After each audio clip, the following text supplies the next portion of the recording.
Bulletin का आगाज करेंगे और सबसे पहले बात करेंगे रेवेन्यू शॉर्टफॉल पूरा करने और अगली IMF किस्त के हुसूल के लिए हुकूमत ने खास तरह एहतियात, सर्जरी आइटम्स और शुगर सेक्टर समेत मुताबिक शो में टैक्स लाहत पर अहम यकीन दहानियां करा दी हैं। IMF की कंट्री रिपोर्ट में कई नई शराइत भी शामिल कर ली गई हैं।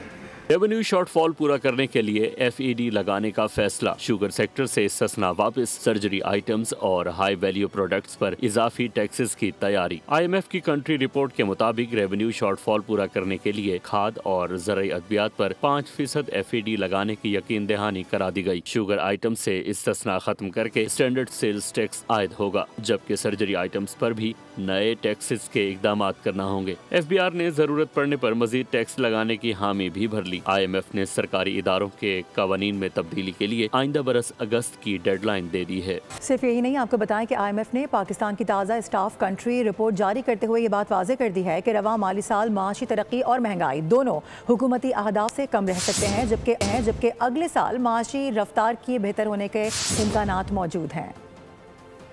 रवा बरस ग्रोथ, महंगाई और करंट अकाउंट समेत तमाम अहम अशारियों में तब्दीली का इम्कान। ज़र मुबादला के ज़खायर और रोजगार की सूरत हाल में बेहतरी की पेश गोई। IMF की रिपोर्ट के मुताबिक रवा माली साल पाकिस्तान की माशी शरह नमूद 3.2% रहने की तवक्को है, जो हुकूमत के मुकर्रर करदा 4.2%। शहरों में महफूज पानी, सीवरेज और सफाई का इंतजाम बेहतर बनाया जाएगा, जिसके तहत 45 लाख अफराद को बेहतर पानी और सफाई की सहूलत मिलेगी। 20 लाख अफराद को जदीद सॉलिड वेस्ट मैनेजमेंट खदमात फराहम होंगी। मनसूबा सैलाब और खुश्क साली जैसे मौसमी खतरात का मुकाबला करने के लिए मददगार साबित होगा।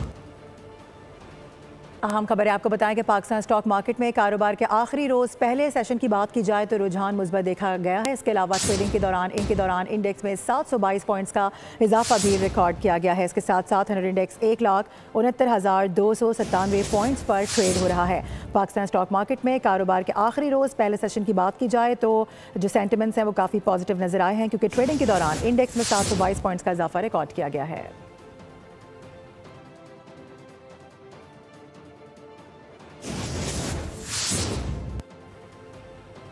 आगे बढ़ते हुए आपको बताएं कि साबिक army chief general retired Bajwa ने फील्ड मार्शल से आसिम मुनीर की तैनाती रुकवाने के लिए दबाव डाला और धमकियां दी। जनरल बाजवा ने पहले फैज़ हमीद को चीफ बनवाने की कोशिश की, बाद में दीगर नाम लाए गए। वज़ीर दिफा ख्वाजा आसिफ ने कहा कि माजी में कभी आर्मी चीफ लगाने के हुकूमती इख्तियार को चैलेंज नहीं किया गया था। 9 मई के वाक़यात फैज़ हमीद और PTI का मुश्तरका मनसूबा था। 9 मई के वाक़यात फील्ड मार्शल आसिम मुनीर की तैनाती पलटाने का मनसूबा था।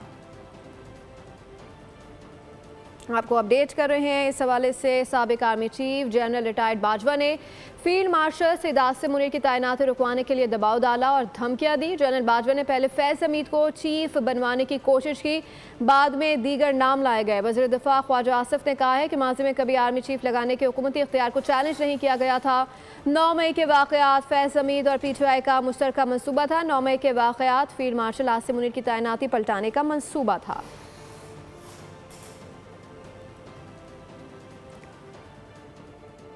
और इससे पहले वफाकी वज़ीर इत्तला अताउल्लाह तारड़ ने फैज़ हमीद की सज़ा को तारीखी फ़ैसला करार दे दिया है। पाक फ़ौज का सिस्टम बहुत मजबूत है। इस मामले पर एक लंबा अरसा शवाहिद पेश किए जाते रहे। इसके अलावा गवाहान के बयानात भी कलमबंद किए जाते रहे।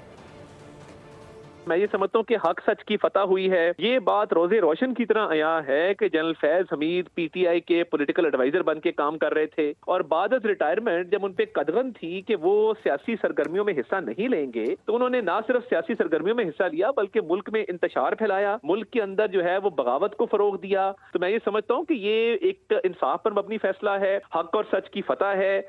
फैज हमीद साहब जो है वो अपनी सरकारी और अस्करी हैसियत को जिस तरह से इस्तेमाल करते थे उसकी शायद उनसे पहले कोई मिसाल नहीं मिलती। मेरे खिलाफ जो मुकदमा हुआ उस मुकदमे में भी फैज हमीद साहब जो है ये बराह रास्त जो है वो इन्वॉल्व थे। सियासी सरगर्मियों की अभी तफसील तो नहीं आई जो कि फैसले में यकीनन मौजूद होगी, और अगर उनमें 9 मई आता है तो फिर तो PTI की लीडरशिप भी और PTI के जो मेन लोग मुलव्वस हैं तो वो इसमें जिम्मेदार ठहराए जाएंगे। फैज़ हमीद की सज़ा एक तारीख़ी फ़ैसला है। इंसाफ के तकाजे पूरे करते हुए अपील का हक भी हासिल है। सियासी कायदीन ने साबिक अफसर की सज़ा को पाकिस्तान में कानून के हुक्मरानी का सबूत करार दे दिया। जनरल फैज़ साहब जो अपने ताकत के नशे में ना किसी सियासतदान को, ना किसी मीडिया हाउस को अपने ओथ के ख़िलाफ़ वर्जी, अपने काम के ख़िलाफ़ वर्जी करते हुए पता नहीं क्या क्या किया। मैं समझता हूँ कि ये एक बहुत तारीख़ी फ़ैसला है। जिस किस्म की गैर ज़िम्मेदाराना काम जनरल फैज़ साहब कर रहे थे, उम्मीद ये है इस फ़ैसले से कि आगे जाके एक ऐसा पैगाम होगा कि इस किस्म के गलतियाँ मज़ीद ना किया जाए। अभी ये 4 इल्ज़ामात पे 9 मई के केसेस में आए नहीं है, जिसका ट्रायल चल रहा है, जिससे मुल्क दुश्मनी हुई, रियासत दुश्मनी हुई, इदारे के साथ दुश्मनी हुई, जमहूरियत के साथ दुश्मनी हुई, मुल्क का दुश्मनी हुई। और उसमें फिर आप सोचे कि बानी के लिए कितनी बड़ी मुश्किलात सामने खड़ी हुई। पीटीआई के लोग जिसमें मुलविस थे, उनके साथ क्या होना है। ये पाकिस्तान की जस्टिस सिस्टम की इब्तिदा है, उसकी तरक्की की है। और मैंने कहा था आने वाले दिनों में आप भरभरियत से चीज़ें होते हुए पाकिस्तान के देखेंगे। भरभरियत का लफ्ज़ मैं इसलिए कह रहा था कि पाकिस्तान की हिस्ट्री में आज तक नहीं है। और तमाम जमातें सियासत करें लेकिन दायरे में रहकर काम करें। पीपल्स पार्टी के जवां साल चेयरमैन बिलावल भुट्टो जरदारी ने लाहौर का सियासी माहौल गर्मा दिया है। कहा कि मुल्क की सालमियत के खिलाफ चलने वालों के साथ आहानी हाथों से निपटा जाएगा। पंजाब के मसाइल का हल का फार्मूला भी बता दिया। लाहौर की गलियां, बाजार, मोहल्ले वजीर आजम बिलावल के नारों से गूंज उठे। सियासी महाज पर सरगर्म बिलावल भुट्टो ने लाहौर में डेरा डाल लिया। कहा कि तमाम सियासी जमातें अपने दायरे कार में रहकर सियासत करें। मुल्क दुश्मन अनासिर के साथ आहानी हाथों से निपटा जाएगा। नजर आ रहा है, मैं चाहूँगा कि आप सब भी वैसे ही नजर आए और वैसे ही।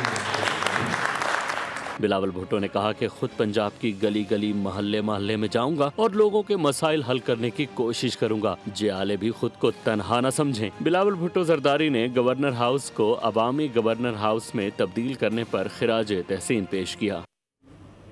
वज़ीर आला पंजाब मरीम नवाज का चेयरमैन पाकिस्तान पीपल्स पार्टी बिलावल भुट्टो जरदारी के पंजाब आमद पर एक्स पर खैर मकदमी पैगाम। मरीम नवाज से अपने पैगाम में बिलावल भुट्टो जरदारी खुशामदीद कहते हुए कहा कि पंजाब आपका घर है, यहाँ हमेशा इज्जत और एहतराम मिलेगा। वज़ीर आला पंजाब ने खुशगवार कलमात पर बिलावल भुट्टो जरदारी का शुक्रिया अदा किया और उनके लिए नेक तमन्नाओं और दुआओं का इजहार भी किया। सूबे का वज़ीर आला, स्पीकर, सीनियर वज़ीर और अपोजिशन लीडर भी इंजीनियर्स हैं। इससे सूबे में बेहतरी आएगी। सीनियर सूबाई वज़ीर शर्जी नामे से असम्बली में पॉइंट ऑफ ऑर्डर पर जवाब देते हुए कहा कि टेक्निकल अलाउंस की बात असम्बली में आई थी, बातें अच्छी हैं लेकिन हुकूमत अपना बजट देखती है। आपका जवाब भी था, आपने कहा कि जी जिस सूबे का चीफ मिनिस्टर इंजीनियर है, जिस सूबे का स्पीकर इंजीनियर है, मिनिस्टर इंजीनियर है, अपोजिशन लीडर इंजीनियर है, जब सब इंजीनियर, तो अगर हम ये करेंगे तो ये कॉन्फ्लिक्ट ऑफ इंटरेस्ट हो जाएगा। तो जब कोई और किसी फील्ड का आदमी यहाँ पे आ जाए उससे करवाए फिर कॉन्फ्लिक्ट ऑफ इंटरेस्ट नहीं होगा। सर ये बिल्कुल टेक्निकल अलाउंस की बात लास्ट टाइम असेंबली में आई थी और चीफ मिनिस्टर साहब भी थे, सब थे, हमने उसको अप्रिशिएट तो किया था। बट इशू ये कि आपने बहुत सारी चीज़ें अच्छी लगती हैं, बहुत सारी चीज़ें बेहतर होती हैं, लेकिन आपने कहते हैं कि अपनी जेब और अपना बजट देखना होता है। हुकूमत ने बहुत सारी चीज़ें देखनी है। आपको बताएं कि सूबाई वज़ीर सेहत अज़रा पेचूहो ने सिंध असेंबली में ख़वातीन के हुकूक़ का मामला उठा दिया है। इजलास से खिताब में कहा कि हाउस में मर्दों की लॉबी की तज़ीन आराइश तो कर दी गई है लेकिन ख़वातीन की लॉबी पर तवज्जो नहीं दी जाती। ख़वातीन अरकान असेंबली के ख़राब वॉशरूम्स को बहुत बेहतर करने की ज़रूरत है। इस हाउस डिस्क्रिमिनेशन हो रही है कि जो लॉबी है मर्दों की वो अपग्रेड की गई है, बेहतर की गई है, लेकिन जो वुमेन फीमेल लॉबी है उस पर कोई नज़रसानी नहीं की गई। और मैंने बारहा कहा है कि हमारे जो टॉयलेट्स हैं उनको बेहतर करने की ज़रूरत है, उसमें वज़ू की जगह भी बनाने की ज़रूरत है। वो टॉयलेट्स बहुत तंग हैं, उनको थोड़ा सा जो है भली 2 टॉयलेट्स बनाएं लेकिन थोड़ी जगह बेहतर होनी चाहिए थोड़ा, क्योंकि हम जब दरवाज़ा खोलते हैं तो हम अंदर नहीं घुस सकते, दरवाज़ा बंद करते हैं तो फिर उसको जो है कमोड को फ्लश करते हैं तो पानी सारा जो स्प्लैश होता है। तो प्लीज़ काइंडली उसको बेहतर करने की ज़रूरत है। आगे बढ़ते हुए आपको बताया कि कराची में हैवी ट्रैफिक ने एक और घर का चिराग गुल कर दिया है। कोरंगी बंगाली पाड़ा के करीब वाटर टैंकर की टक्कर से 12 साला बच्चा जाँ बहक हो गया। हादसे के बाद मुश्तल अफराद ने टैंकर को जलाने की कोशिश की, लेकिन पुलिस ने मौके पर पहुंचकर सूरत हाल को काबू में किया। बच्चे की लाश अस्पताल मुंतकिल कर दी गई है। पुलिस के मुताबिक हादसे के जिम्मेदार ड्राइवर को गिरफ्तार कर लिया गया है, जबकि टैंकर को तहवील में ले लिया गया। रात गए कोरंगी क्रॉसिंग के करीब 2 मोटरसाइकिलों में तसादुम के नतीजे में एक शख्स जाँ बहक हो गया था। हादसे में 2 नौजवान शदीद जख्मी हुए। एक और अफसोसनाक खबर मौसूल हो रही है। कराची सुपर हाईवे बहरिया टाउन के करीब ट्रक और कार में तसादुम हुआ है। इस हादसे में खातून समेत तीन अफराद जाम बहक हो गए हैं। पुलिस हुकाम की जानिब से बताया जा रहा है कि तेज़ रफ्तार कार खड़े ट्रक से टकराकर मुकम्मल तौर पर तबाह हो गई है। इसी हवाले से बात करेंगे। मोहम्मद काशान हमें ज्वाइन कर रहे हैं। काशान, तेज़ रफ्तारी बताई जा रही है, इसकी वजह? जी बिल्कुल, लेकिन सुपर हाईवे बहरिया टाउन के करीब ट्रक और कार में तसादुम में 3 अफराद इस वाक़े में जाबाक हो गए। पुलिस काम के हवाले से बता रहे हैं तेज रफ्तार कार सुपर हाईवे नागौरी कांटे के करीब खड़े ट्रक से टकराई है। हादसे में जो ये तीनों अफराद जाबाक हुए, जबकि हादसे में गाड़ी मुकम्मल तौर पर तबाह हो चुकी है। गाड़ी हैदराबाद से कराची की जानिब आ रही थी, जबकि रेस्क्यू टीमें सुपर हाईवे पर पहुंच गई है। मुतासरा गाड़ी को सुपर हाईवे से हटाया जा रहा है। जी ठीक है, अपडेट करने के लिए बहुत शुक्रिया आपका काशान। डॉक्टर वर्दा कत्ल केस की तहकीकात के लिए 6 रुकनी ज्वाइंट इन्वेस्टिगेशन टीम तश्कील दे दी गई है। अलामे के मुताबिक chairman provincial inspection team Khayyam Hasan और डीजी प्रोसिक्यूशन JIT में शामिल हैं। आपको इस हवाले से अपडेट करें। AIG सोनिया शमरोज, CPO एबटाबाद हारून रशीद, CTD स्पेशल ब्रांच के नुमाइंदे भी JIT का हिस्सा होंगे। JIT 5 रोज़ में डॉक्टर वर्दा कत्ल केस के मुतालिक रिपोर्ट पेश करेगी। पुलिस के मुताबिक गिरफ्तार 4 मुल्ज़िमान जिस्मानी रिमांड पर हैं। मरकजी मुल्ज़िम शमरेज अब तक मफरूर है। गिरफ्तारी के लिए छापे मारे जा रहे हैं।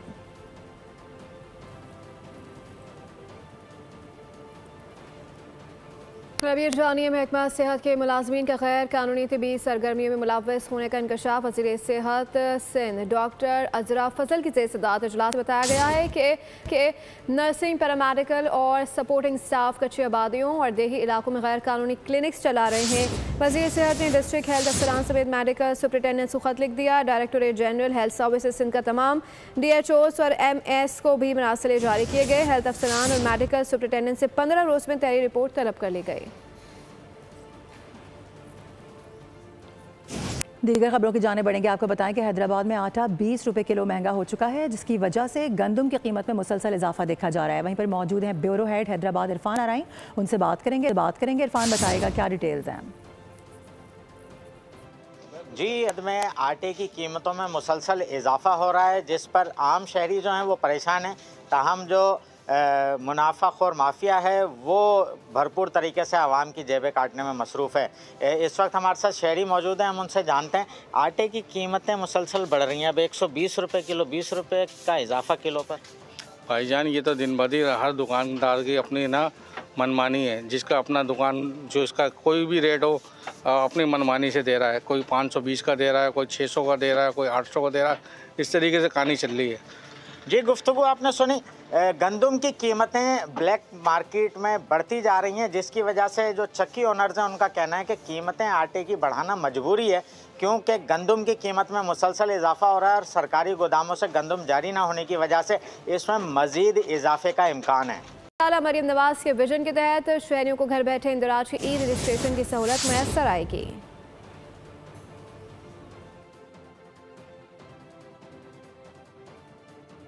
एक और अहम मामला यह है कि जुए के खात्मे का मिशन है। SMA लाहौर पुलिस की जानिब से इस साल 3607 कमारबाज गिरफ्तार किए गए हैं। तर्जुमान लाहौर पुलिस के मुताबिक शहर के मुख्तलिफ थानों में 908 मुकदमात भी इस हवाले से दर्ज किए गए हैं। गिरफ्तार मुल्जिमान से 1,72,39,000 रुपये से ज़ायद की रकम बरामद की गई है।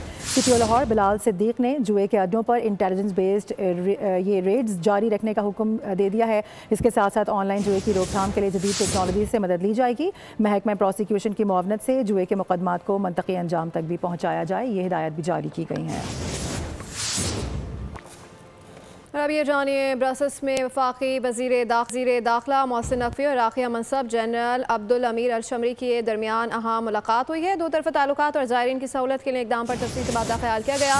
इराकी वज़ीर दाखिला ने पाकिस्तान की जानिब से ज़ायरीन ग्रुप्स को रेगुलेट करने के इक़दाम को भरपूर सराहा और कहा पहली बार ग्रुप्स को मुनज़्ज़म करने के लिए मौसर इक़दाम किए गए हैं जो काबिल तहसीन है। मोहसिन नकवी ने कहा कि इराक जाने वाले ज़ायरीन को मुकर्ररा मुद्दत से ज़ायद क़याम की हरगिज़ इजाज़त नहीं होगी। दोनों वज़ीराए दाखिला की सिक्योरिटी ताउन, इंसदाद दहशतगर्दी और इंसानी स्मगलिंग की रोकथाम के लिए मालूमात के तबादले और मुश्तरका मैकेनिज़्म को मज़ीद मजबूत बनाने पर भी इत्तफ़ाक़ किया गया। आपको अपडेट कर रहे हैं इस हवाले से ब्रसेल्स में वफाक वज़ीर दाखिला मोहसिन नकवी और इराकी हम मनसब जनरल अब्दुल अमीर अल शमरी के दरमियान अहम मुलाकात हुई है। दो तरफ़ा ताल्लुकात और ज़ायरीन की सहूलत के लिए इक़दाम पर तफसीली तबादला ख्याल किया गया। इराकी वज़ीर दाखिला ने पाकिस्तान की जानिब से ज़ायरीन ग्रुप्स को रेगुलेट करने के इक़दाम को भरपूर सराहा और कहा कि पहली बार ज़ायरीन ग्रुप्स को मुनज़्ज़म करने के लिए मौसर इक़दाम किए गए हैं जो काबिल तहसीन है। मोहसिन नकवी ने कहा कि इराक जाने वाले ज़ायरीन को मुकर्ररा मुद्दत से ज़ायद क़याम की हरगिज़ इजाज़त नहीं होगी। और अब आपको ये बता दें कि SIFC की काविशों से पाकिस्तान और बरतानिया के इक़्तिसादी ताल्लुकात में अहम पेशरफ़्त सामने आ रही है। मुज़ाकरात में तिजारत, सरमायाकारी, माहौलियात और समाजी शोबों में ताउन बढ़ाने पर तबादला ख्याल किया गया है। इस हवाले से वफाकी वज़ीर ख़ज़ाना मोहम्मद औरंगज़ेब और बरतानिया के वज़ीर बराए तरक्याती उमूर बैरोनेस चैपमैन के दरमियान अहम मुलाकात हुई है, जिसके बाद पाकिस्तान और बरतानिया के दरमियान 8 साल के बाद तरक्याती मुज़ाकरात के नए दौर का आगाज़ हो गया है। पाकिस्तान में बरतानवी कंपनीज़ की तादाद 200 से ज़ायद होने के बायस तिजारती हजम 5.5 बिलियन पाउंड से तजावुज़ कर चुका है। बैरोनेस चैपमैन ने वज़ीर तालीम खालिद मकबूल सिद्दीकी ने पाक UK एजुकेशन गेटवे के अगले मरहले का इफ्तिताह भी किया है। अब बात करेंगे प्रो हॉकी लीग के पहले मरहले के दूसरे मैच में मेज़बान अर्जेंटीना ने पाकिस्तान को सनसनीखेज़ मुकाबले के बाद 3-2 से शिकस्त दे दी। पाकिस्तान की जानिब से कप्तान इमाद बट और राना वलीद ने एक गोल स्कोर किया। ये इवेंट में ग्रीन शर्ट्स की मुसलसल दूसरी शिकस्त है। कौमी टीम को पहले मैच में नीदरलैंड्स के हाथों शिकस्त हुई थी। पाकिस्तान अपना तीसरा मैच हफ्ते को नीदरलैंड्स के खिलाफ खेलेगा। आपको अपडेट कर रहे हैं प्रो हॉकी लीग के हवाले से, जिसके पहले मरहले के दूसरे मैच में मेज़बान अर्जेंटीना ने पाकिस्तान को सनसनीखेज़ मुकाबले के बाद 3-2 से शिकस्त दे दी। पाकिस्तान की जानिब से कप्तान इमाद बट और राना वलीद ने एक गोल स्कोर किया। ये इवेंट में ग्रीन शर्ट्स की मुसलसल दूसरी शिकस्त है। कौमी टीम को पहले मैच में नीदरलैंड्स के हाथों शिकस्त का सामना करना पड़ा। पाकिस्तान अपना तीसरा मैच हफ्ते को नीदरलैंड्स के खिलाफ खेलेगा। नाजरीन को अपडेट कर रहे हैं प्रो हॉकी लीग के हवाले से। और नाज़रीन अब ये जानिए, पंजाब में बसंत से कबल पतंग और डोर बनाने वालों की बाज़ाब्ता रजिस्ट्रेशन शुरू कर दी गई है। महकमा दाखिला पंजाब ने पतंग और डोर की तैयारी, खरीदो फरोख्त के लिए जामे ज़ाब्ता कार्ड जारी कर दिया है। इस हवाले से मज़ीद जानते नुमाइंदा बोल न्यूज़ अफजाल अब्बासी से। जी अफजाल, बताएगा क्या डिटेल्स हैं? जी बिल्कुल, लाहौर शहर संत का रवायती त्यौहार जो है वो 25 साल बाद 6, 7 और 8 फरवरी को मनाया जाएगा और इस सिलसिले में महकमा दाखिला पंजाब ने जो है वो ज़ाब्ता कार तश्कील दे दिया है और इसके साथ साथ जो रजिस्ट्रेशन का है वो आगाज़ हो चुका है। और ज़ाब्ता कार के मुताबिक जो पतंग बनाने, बेचने और ख़रीदने वाले हैं उन्हें फॉर्म A दिया जाएगा, जबकि तस्दीक के बाद, सरकारी अफराद की तस्दीक के बाद फॉर्म B जो है वो जारी किया जाएगा। जबकि जो काइट फ्लाइंग एसोसिएशंस हैं उनके लिए फॉर्म C और फॉर्म D रखा गया है और इन फॉर्म्स के तहत जो है वो जितने भी अफराद हैं उनकी मुकम्मल निगरानी की जाएगी। इसके साथ साथ जो ममनुआ डोर है उसकी खरीदो फरोख्त और बनाने पर मुकम्मल पाबंदी होगी और इस ज़ाब्ता कार के तहत ही जो है लाहौर के शहरी जो हैं वो बसंत मनाएंगे 6, 7 और 8 फरवरी को। और इस हवाले से इसी के साथ बुलेटिन से फिलहाल इतना ही। मज़ीद बाखबर रहने के लिए विजिट कर सकते हैं हमारी वेबसाइट boldnews.com। देखते रहिए बोल। सब्सक्राइब करें और बेल दबाएं ताकि कोई खबर रह न जाए।